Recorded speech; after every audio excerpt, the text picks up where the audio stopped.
Let's take action and embrace inner peace.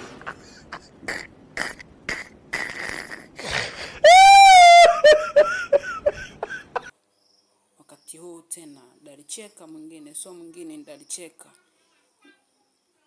bane. Dalicheka TV, tupo mtaani kwa Tasha. Alimaarufu anaigiza, mwigizaji amejulikana kwa movie inaitwa Mama Huruma. Shelia bana, tumekuja kumtembelea hapa, kumpa interview kidogo 2-3 kujua, maana ninavyosikia mtandao na kuambia yeye anaweza kubudget 10,000 kwa siku. Sasa sijajua, nikasema ngoja haiwezekana yopo, mimi ngoja nifanyeje, bora nijiakishie mwenyewe kuja kumuuliza tu, maana ya mambo ya mtandao ni siamini. Sasa nimekuja hadi anakoishi Tasha huyu. Tasha, habari? Safi. Unaitwa nani? Naitwa Natasha. Ndio. Jina langu Natasha. Ndio jina lako la la uigizaji au la? Ile jina langu la uigizaji ndio. Sauti.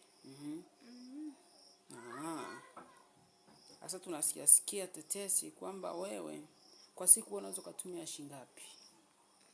Kwa siku? Kwa siku mimi natumia shilingi, hata naweza kufika hata 4,000 kwa siku. 4,000? Ndio. 4,000 unaweza labda kama kitu gani unaweza kikao kwenye mahitaji yako ukaweza kukizi kabisa? 4,000 hiyo naweza nikakizi kama labda nimekosewa mafuta kupikia, nyanya nini.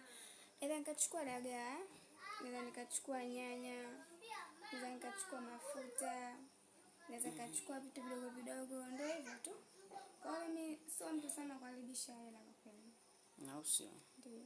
Kwa mfano labda mtu kakuzawadia 10,000, unaweza budget kwa siku ngapi 10,000? Kwa mtu kama amenipa 10,000 naweza budget kwa siku kama 4 hivi. Inawezekana. 4? Ndio. Na ulishasema kwa siku moja unatumia 4,000. Kwa hiyo siku moja 4,000 ninanunua kila kitu. Kwa mfano nikinunua dagaa zangu hiyo robo nikiweka ndani, nikichukua nyanya zangu za buku nikiweka ndani, mafuta yangu, yani ndio hivyo. Maana ile nayo bakia ni bajeti nyingine baadaye. Ndio. Kumbe mbona wasanii wengine wa kike waga hawaishi maisha hayo, yani ndogo sana, yani nadila sana kutumia hiyo hela kiasi ulichokitaja hicho? Ni kutokana na mtu jinsi alivyo. Maana kuna wengine wanaweza kuwa wanategemea kesho ipo nitapata vingine. Lakini kwa mimi kwa kweli siwezi. Maana ajuaye kesho ni Mungu.